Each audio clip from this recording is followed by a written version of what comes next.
My name is Erebus Thorn, and if you're reading this, it means I either made it out or this account was recovered from well. Let's not get ahead of ourselves. Some folks chase dreams.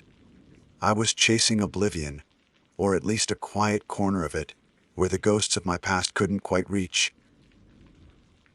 Deaths, bad decisions, a life that had spiraled further than a dropped coin down, a storm drain, take your pick.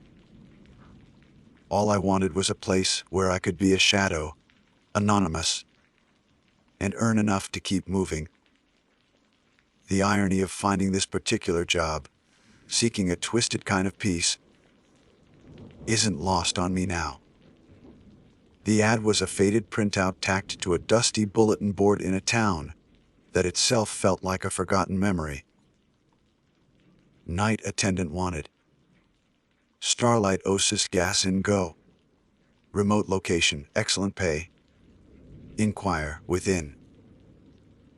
Excellent pay was the hook, naturally, for someone in my position.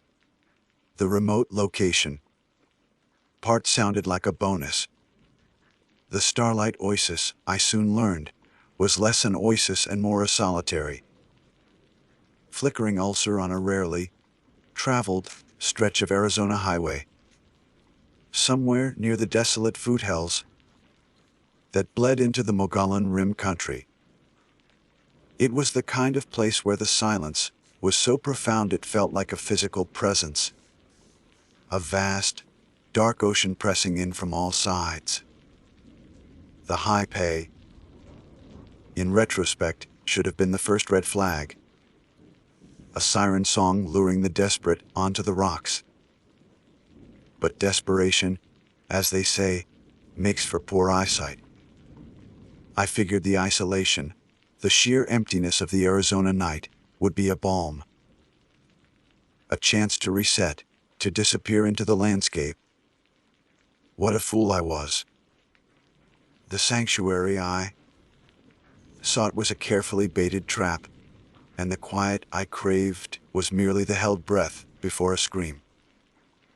I pulling up to the Starlight Oasis for my first shift was like driving into a half-forgotten nightmare.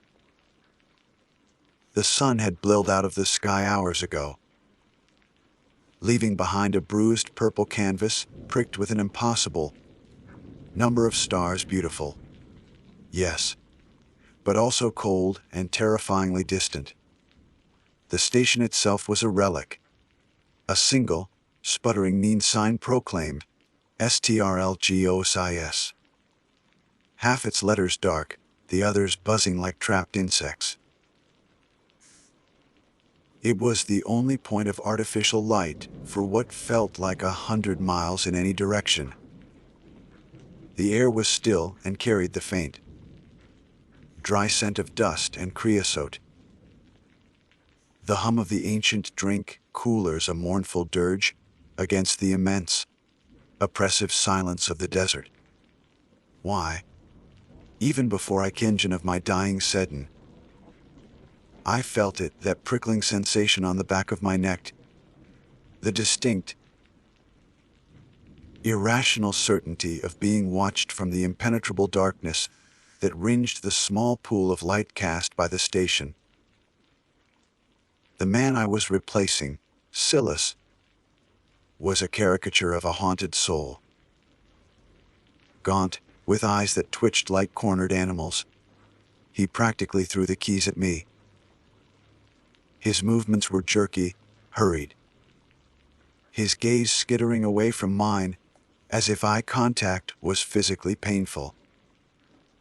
He mumbled something about the register, the pump shut-offs, his words tumbling over each other in his haste to be gone.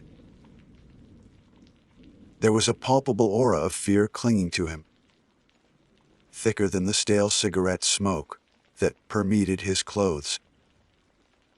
As he scuttled toward a battered pickup truck that looked as wary as he did, he paused, one hand on the door, and finally looked at me, a flicker of something unreadable pity.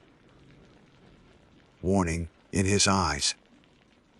"Just stick to the list," he rasped, his voice like sandpaper. "Don't get clever. It don't look clever." Then he was gone, tires spitting gravel, leaving me alone in the buzzing, flickering silence. His fear was a contagion, and I felt its first cold tendrils wrap around my own unease. It was clear this wasn't just a job. It was something he had survived. Barely. The list Silas mentioned wasn't hard to find. Tucked beneath the ancient grease-stained cash register was a spiral-bound notebook, its cover warped and softened by countless sweaty palms. Scrawled across the front in shaky, desperate handwriting were the words O2, The Starlight Oasis Nate Shift Pro Kills. Oh bye. Sur VAV. The pages within were a disturbing tapestry of different scripts, some neat and methodical, others frantic and barely legible, a few looking like they were written in blood. I told it was just rust-colored ink or spilled coffee. It was a grim testament, a chronicle of terror passed down through a succession of doomed attendants. Each rule felt like a scar left by some unspeakable encounter. I flipped through the first few, a knot tightening in my stomach. One. The whispering winced. When the wind howls in a voice that isn't wind, and you hear your name called from the desert, do not answer or acknowledge it. Turn on the old transistor radio behind the counter to static loud for 5 minutes. It dislikes the noise. A 2. The collectorg. A tall, gaunt figure in a dark, wide-brimmed hat sometimes appears by the ice machine after 1 a.m., asking for directions to a place called Uravapa's Shadow. He's not lost. He collects things. Give him the oldest, most dust-covered candy bar from the bottom shelf. Never offer him a drink. He doesn't like things that flow. This one reminded me vaguely of tales of men in black suits demanding strange courtesies. 3. The storeroom's secreting. The back storeroom door must remain locked and bolted from 11 p.m. to 5 a.m. No exceptions. If you hear scratching, tapping, or soft crying from within, ignore it. What's in there wants to be remembered. Don't give it that satisfaction. 4. Odor of the other.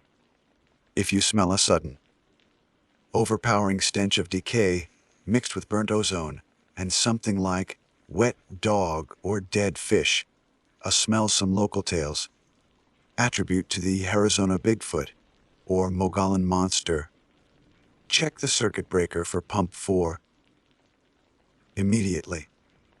You have exactly 3 minutes to flip it and say, the balance is kept. It's not an electrical fault. It's a warning. My first reaction was a scoff, a nervous laugh that sounded too loud in the quiet station. This had to be an elaborate prank, the product of bored locals, or Silas's fractured mind. Arizona was full of tall tales, desert weirdness. But the weight of that notebook, the desperate sincerity in some of those scribbled warnings, it was hard to dismiss entirely. The first few hours passed in a deceptive calm. I familiarized myself with the layout, the surprisingly well-stocked shelves of a place that saw so few customers. Then, the subtle, unsettling things began. The lights over the pumps, already flickering, started a frantic, irregular dance that had nothing to do with faulty wiring. A sudden, inexplicable gust of cold air swept through the closed and sealed station, carrying with it a whisper so faint I almost missed it. It sounded like my name. Erebus. I shook my head, blaming the wind, my own frayed nerves. The profound silence of the surrounding desert, a characteristic of these remote Arizona locales, began to feel less like peace and more like a predatory stillness. An immense, listening void where every creak of the old building, every buzz of a trapped moth, was amplified into something significant, something potentially sinister. Around midnight, a battered, mud-caked pickup truck with no license plates rumbled to a stop by the pumps. The driver's side window was so grimy, his face remained a deep shadow. He didn't get out. Just held out a few crumpled bills for a pack of ancient, off-brand cigarettes I had to dust off from the bottom shelf. He paid with an old silver coin, heavy and bearing a design I'd never seen before. Then, without turning on his headlights, he drove off. Not back towards the highway, but straight out into the inky blackness of the desert. I tried to rationalize it all.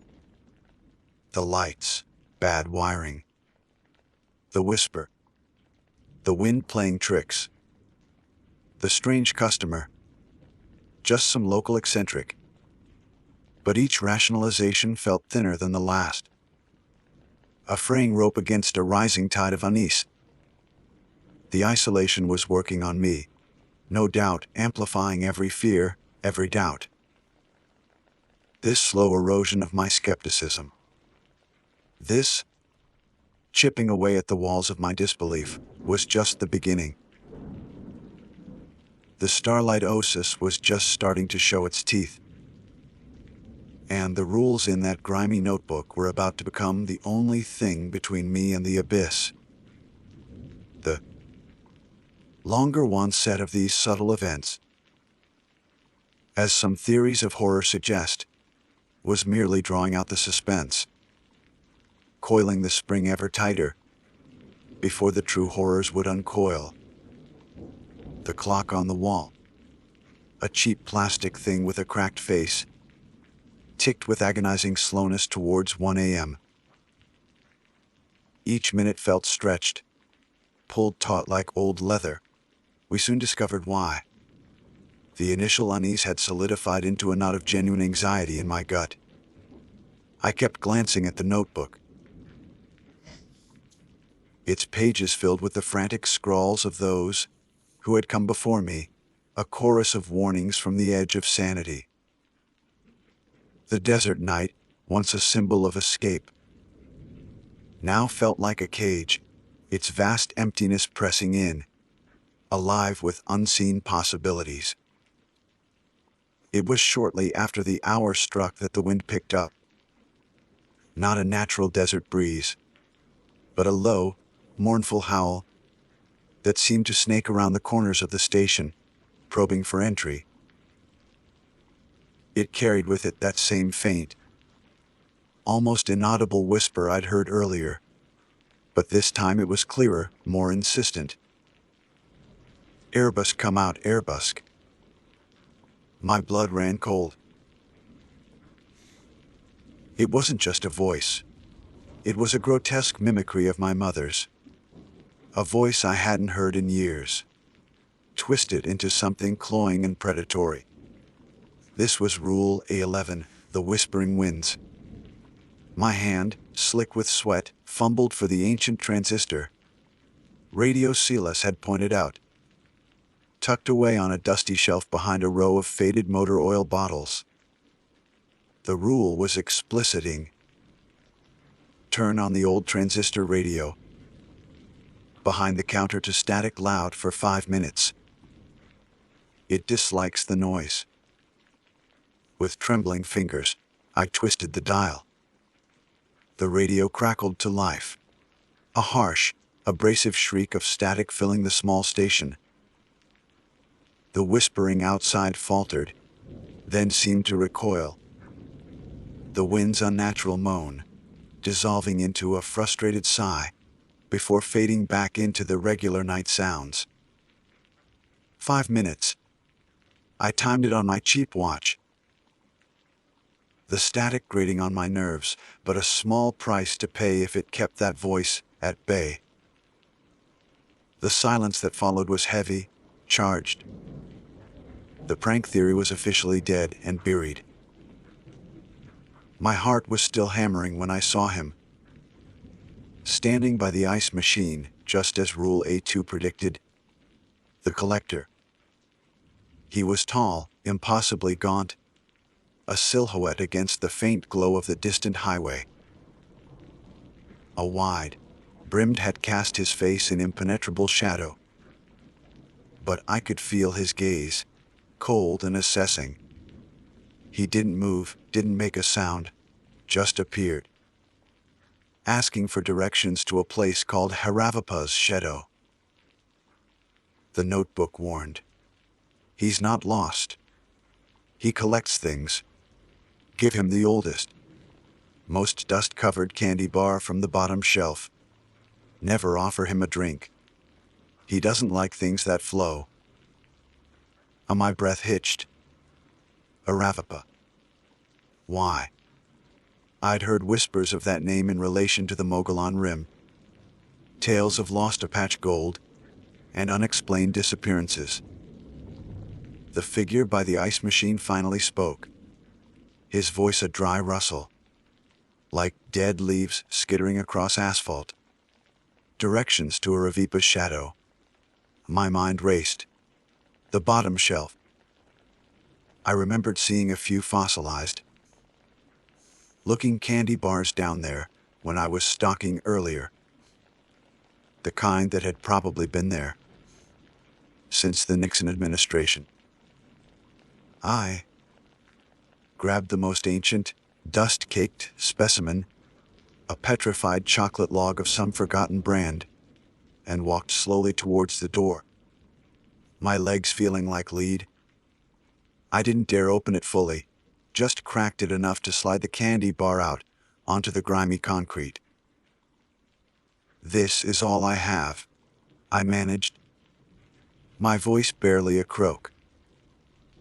The collector stooped, his movements unnervingly fluid for someone so skeletal, and picked up the candy bar. He didn't unwrap it, just held it in one long, pale hand. For a moment, I thought he might speak again, or try to enter. The air crackled with a strange tension. Then, as silently as he'd arrived, he turned and melted back into the oppressive darkness beyond the station's meager light. I sagged against the doorframe, gasping for air. No drink. The rule had been specific. What would he have done? What did he collect? Souls. Memories. The thought sent a fresh wave of nausea through me. The night wore on, each passing hour a fresh layer of dread. The back storeroom door, as per Rule A3, was bolted shut. But around 2:30 a.m., the scratching started, soft at first like a rat scrabbling inside the walls. Then it grew louder, more insistent, accompanied by a faint, whimpering cry, like a lost child.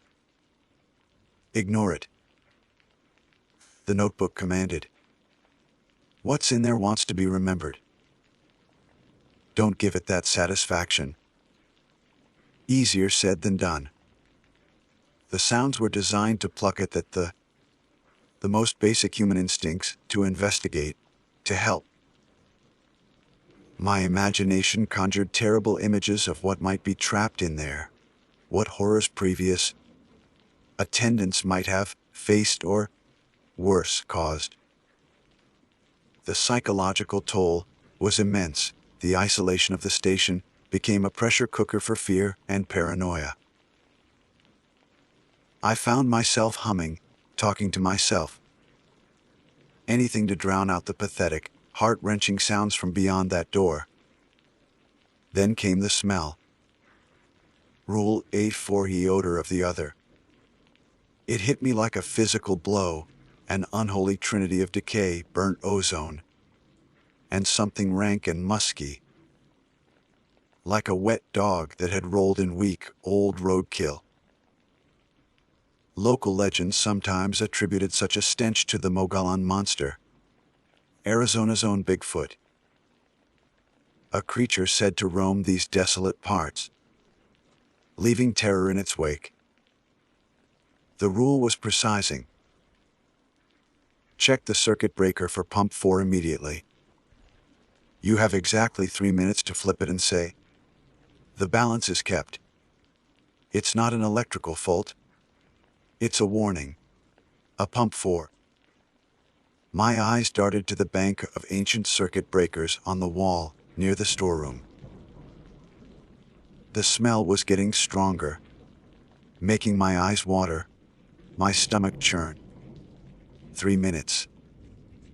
It felt like an eternity and no time at all. I scrambled towards the panel, my fingers fumbling for the switch labeled FPUMP4. It was already in the off position, a small red indicator light glowing ominously beside it. My heart leaped into my throat. How long had it been off? Had I already failed? I flipped the switch hard. It clicked into place with a reluctant groan. "The balance is kept," I choked out, the words tasting like ash and bile in my mouth. The overpowering stench seemed to hesitate, then slowly, almost imperceptibly, began to recede.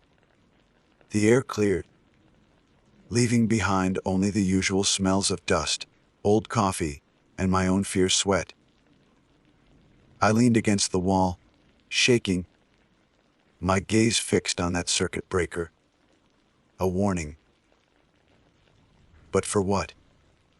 And what would have happened if I'd been too slow, or uttered the wrong words? The notebook offered no further clues. Only more rules for horrors yet to come. I found a new entry, scrawled in a particularly desperate hand I hadn't noticed before. Near the back of the notebook, 5. The pale child by the roadside. If you see a small child, unnaturally pale, standing by the edge of the highway staring at the station between 3 a.m. and 4 a.m., do not make eye contact. Do not go outside. Turn up the interior lights to their brightest setting. It is drawn to dimness and despair. My blood turned to ice.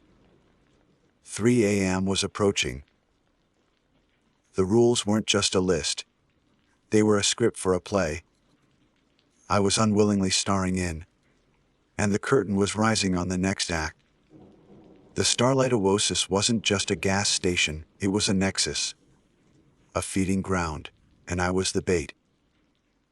The excellent pay suddenly felt like blood money, and the dawn seemed a lifetime away.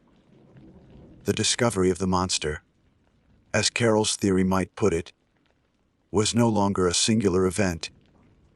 It was a continuous, horrifying revelation of monsters, plural, and I was beginning to understand that survival here wasn't about fighting them, but about meticulously, desperately, following their arbitrary, terrifying rules. The digital clock on the register flipped to 3:00 a.m. Each glowing red segment a tiny nail hammered into my coffin of sanity. The air in the Starlight Oasis, already thick with unspoken dread, seemed to congeal further. I'd been rereading Rule H5, the pale child by the roadside, until the ink seemed to blur and writhe on the page. Do not make eye contact. Do not go outside. Turn up the interior lights to their brightest setting. It is drawn to dimness and despair. My hands were clammy, my breath shallow. The profound silence of the Arizona night, usually a vast, indifferent emptiness, now felt like a held breath, an expectant hush before something terrible. Why? I'd already cranked every light switch in the small station to its maximum. The fluorescent tubes hummed with an almost aggressive brightness, casting harsh, sterile shadows that did little to dispel the encroaching fear. The station felt like a tiny, overlit raft in an ocean of impenetrable blackness. I found myself compulsively wiping down the already clean counter, arranging and rearranging the sparse selection of candy bars, anything to keep my hands busy, my mind from spiraling into the abyss of what ifs. The psychological toll of this constant vigilance was immense. Every creak of the old building, every distant coyote howl, every skittering insect became a potential harbinger of doom. Then I saw it, or rather her, standing at the very edge of the highway. Just where the feeble glow of the station's lights surrendered to the desert's absolute darkness was a small figure. A child, no older than 7 or 8, wearing a simple, old-fashioned white nightgown. Her hair was long and dark, obscuring much of her face. But it was her skin that seized my attention. It was an unnatural, luminous white, like bone china seen in moonlight. She was perfectly still, one small, pale hand clutching a ragged, faceless doll, and she was staring directly at the station. My heart leaped into my throat, a frantic bird beating against my ribs. Do not make eye contact, the rule screamed in my mind. I forced my gaze away, down to the grimy linoleum floor. However, focusing on a crack that looked a miniature lightning bolt. But the urge to look back, to confirm what I'd seen, was almost overpowering. It felt like a physical pull, a hook baited with primal curiosity and a sickening dread. I could feel her presence, a cold spot in the already chilly night air, an intensity that prickled at my skin. The silence from outside was absolute, as if the desert itself was holding its breath, waiting. Soon discovered why. The humming of the lights inside the station seemed deafening, a frantic counterpoint to the terrifying stillness beyond the windows. I risked a sideways glance, not at her, but at the reflection in the darkened glass of the coffee machine. She hadn't moved. Still staring. Was it my imagination? Or was there a faint, almost imperceptible smile playing on those pale lips? The minutes stretched into an eternity.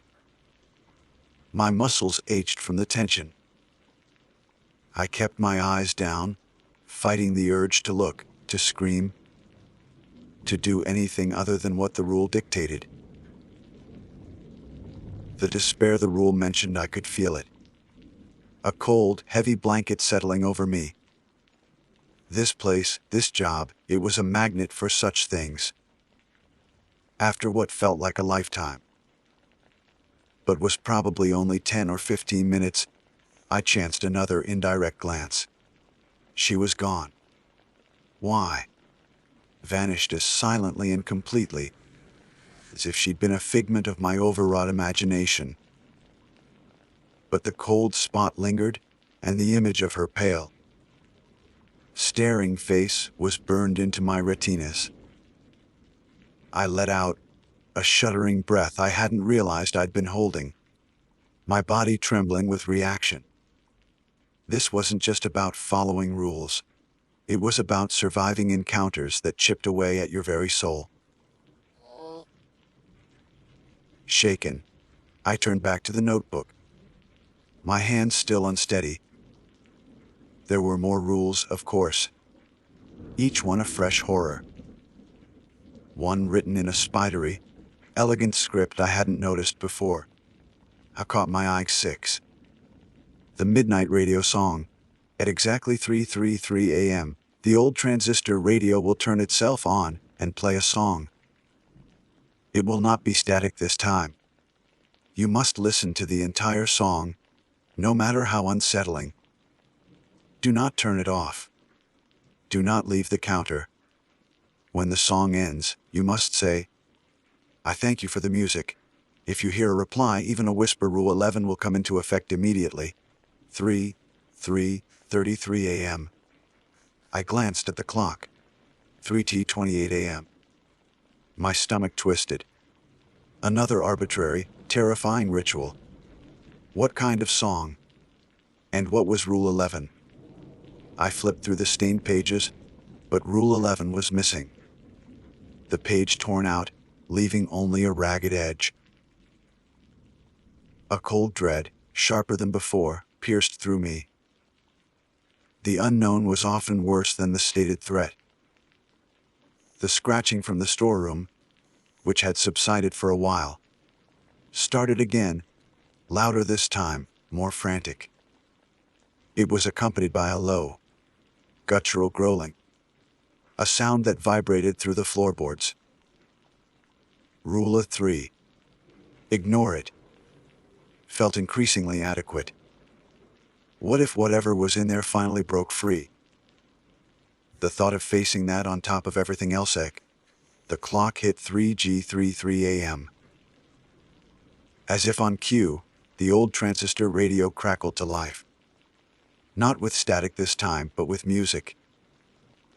It was a slow, melancholic tune, played on a tinny-sounding piano, accompanied by a voice that was both beautiful and deeply unsettling. It sang of lost love, endless nights, and shadows that whispered secrets.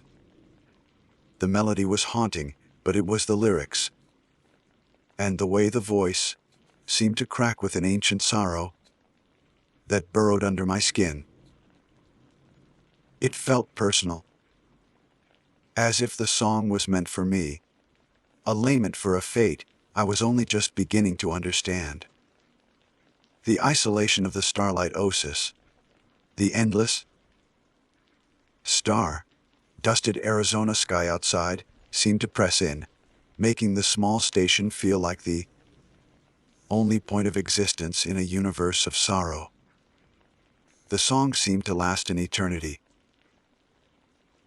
I stood rooted to the spot behind the counter, my gaze fixed on the radio, every nerve ending screaming. The lyrics spoke of things that should not be known, of deals made in darkness, of prices paid in souls. It was a dirge for the damned, and I was its captive audience. Finally, with a discordant piano chord that shivered down my spine, the song ended. The radio clicked off, plunging the station back into the hum of the fluorescence and the frantic thumping of my own heart. My throat was dry. "Thank you for the music," I whispered, the words feeling alien and absurd on my tongue. Silence. For a blessed moment, only silence. No reply. No whisper. Rule 11, whatever it was, remained dormant. For now. The respite was short-lived. A new sound emerged, faint at first, then growing. A rhythmic thumping, coming from outside, from the direction of the desert. It was slow, deliberate, like a giant heartbeat. Or something large, walking. The ground beneath my feet seemed to vibrate with each beat. I fumbled for the notebook again, my eyes scanning for a rule. Any rule. Why? That could explain this new terror. My fingers brushed against a loose, folded piece of paper, tucked into the back cover. Something I hadn't seen before. With trembling hands, I unfolded it. It was a crudely drawn map of the station and the immediate surrounding area. Several spots were circled in red ink. One was pump 4. Another was the storeroom. A third, ominously, was the spot where the pale child had stood. And then there was a new rule, scrawled hastily at the bottom of the map, in a handwriting I recognized as Silas's. The man I'd replaced. The man who'd fled this place in terror. 7. The walker approachething. When you hear the steps that shake the earth, check the offerings. The old one's hunger. The salt line at the west door must be unbroken. The silver charm on the register must be polished. If the third offering is disturbed prey, it means it knows your name. Oh, offerings. Salt line, silver charm. My blood ran cold. What offerings? I hadn't seen any. The thumping was closer now, each beat a physical blow against my sanity. The Starlight Oasis wasn't just a place of rules. It was a place of ritual, of appeasement. And I was utterly, terrifyingly unprepared for what was coming. The night was far from over, and the horrors of the Mogollon Rim were closing in. The thumping grew louder, more insistent, each impact vibrating through the cheap linoleum floor and up my legs, rattling the dusty cans on the shelves. It was the sound of something immense, something ancient, and it was coming this way. Silas's scrawled warning rule, H70. The walker approacheth burned in my mind. Check the offerings. The old one's hunger. The salt line at the west door must be unbroken. The silver charm on the register must be polished. If the third offering is disturbed prey, it means it knows your name. My heart hammered against my ribs like a trapped bird. Offerings. What offerings? I scanned the dimly lit interior of the station, my eyes darting wildly. The west door, that was the main entrance, the one facing the desolate stretch of highway. A salt line. I'd seen no such thing. And a silver charm on the register. The register was an ancient, grease-stained monstrosity, but I hadn't noticed any charm. Panic, cold and sharp, began to claw at my throat. Thump. Closer now, the very air seemed to tremble. I scrambled towards the west door, my cheap flashlight beam dancing erratically. And there, almost invisible against the grimy threshold, was a faint, thin line of what looked like coarse salt, broken in several places, kicked aside by countless uncaring feet, or perhaps by something else entirely. My breath hitched. Unbroken. It was very much broken. The silver charm. I rushed back to the counter, my gaze sweeping over the register. Tucked away, almost hidden beneath a lip of peeling chrome, was a small, tarnished silver disc, no bigger than a quarter, etched with a symbol I didn't recognize, a spiral with 3 jagged arms. It was dull, coated in a film of grime and neglect, polished. Another failure. The offerings. Where were the offerings? My eyes fell upon a small, dusty alcove near the back, beside the bolted storeroom door. There, on a rickety wooden shelf, sat 3 small, weathered clay bowls. The first held a few dried, shriveled berries. The second, a handful of what looked like birdseed.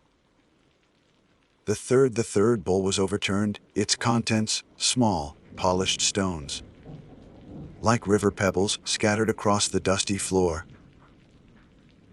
If the third offering is disturbed prey, it means it knows your name. Erebus. The name wasn't spoken aloud. It bloomed in mine cold and clear, a voice that was not a voice, ancient and vast and utterly without pity. It knew me.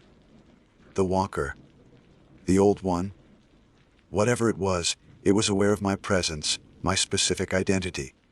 The impersonal horror of the night had suddenly become terrifyingly personal. T. A. P. GMP.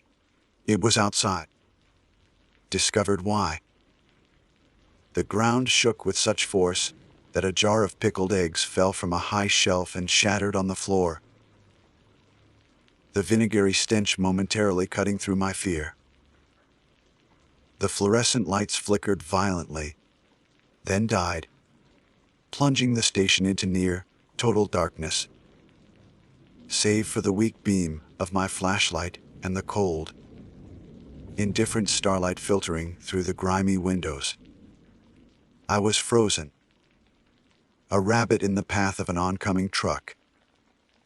The rules had been broken, the wards had failed, and it knew my name. What now? The notebook offered no solace for this. Silas's only advice was to pray. To what, I had no idea. A shadow fell across the front windows, a shape so vast it blotted out the stars. It didn't try the door. Discovered why. There was a sound like the grinding of stone on stone, and then one of the large plate glass windows bowed inward. A crack's spider webbing across its surface, with a series of sharp, sickening cracks. The air pressure in the small station dropped, and my ears popped. I couldn't see it clearly, not its entirety. My mind refused to process the scale, the sheer impossibility of what loomed beyond the failing glass. I caught glimpses, a texture like ancient, weathered bark or stone, a glint of something that might have been an eye, vast and deep as a desert well, reflecting the faint starlight with cold, ancient malice. And the stench from Rule H4 returned, but magnified, a suffocating wave of decay, ozone, and something else. Something primal and terrifyingly alien. This was no mere cryptid. This was something that had walked the earth when the mountains were young. Something the ancient Mogollon people might have whispered of in their deepest nightmares. My legs finally unrooted themselves. I didn't think, I just ran. Towards the back, away from the groaning, cracking window. The storeroom. Rule A3. The back storeroom door locked and bolted from P11 m to 5 a.m. No exceptions. It was well past that time, but what choice did I have? The scratching and crying from within had long since stopped. Why? Replaced by an unnerving silence. As I reached the storeroom door, fumbling with the heavy bolt, I heard a sound that was arguably more terrifying than the thumping or the cracking glass. A soft, sibilant whisper, right behind me, cold as the grave. Erebusip, you cannot hide what is already found. My fingers, slick with sweat, finally shot the bolt. I threw myself against the door, expecting it to hold, praying it would hold. But the wood was old, rotten in places.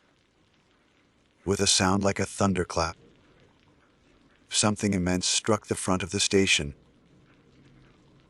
The entire building groaned, and dust rained down from the ceiling.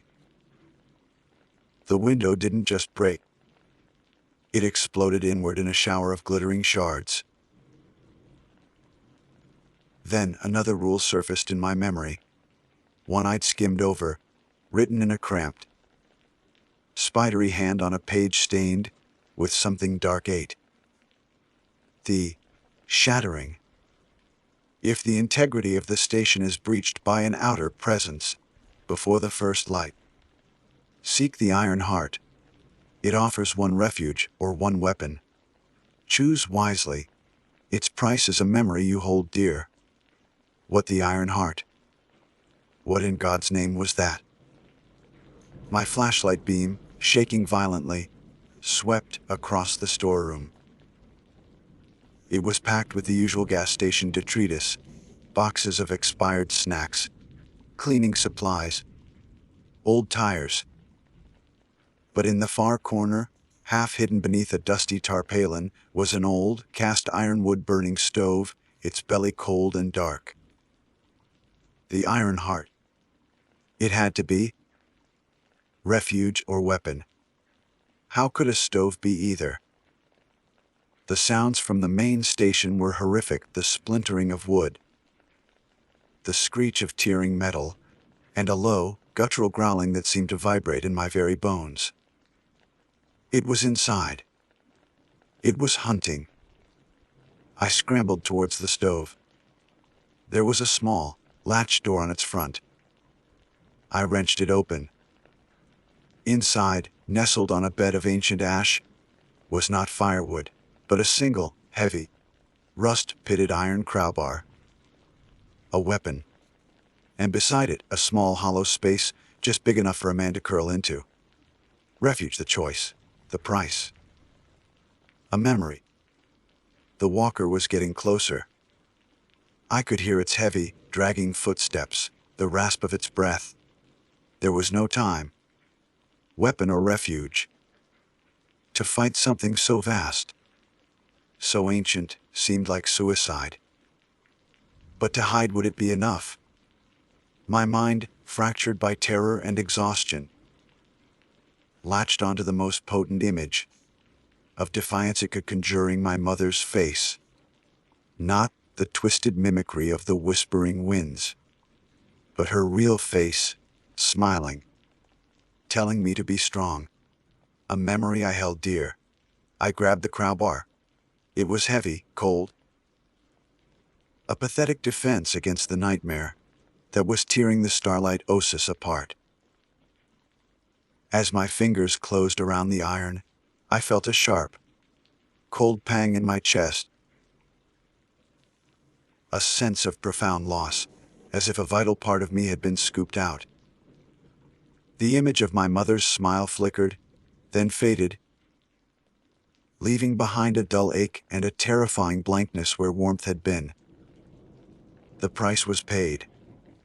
The storeroom door splintered, then burst inward. A colossal, shadowy limb, thicker than my body, reached into the cramped space, tipped with claws that looked like obsidian daggers. I screamed, a raw, ragged sound, and swung the iron crowbar with all the strength I possessed. The night was not yet over. The first hint of dawn was still a lifetime away. A fragile promise on the eastern horizon, beyond the desolate, monster-haunted expanse of the Mogollon Rim. And the starlight oasis, I now understood with chilling certainty, was not a place of employment. It was a place of sacrifice. The excellent pay was merely the lure.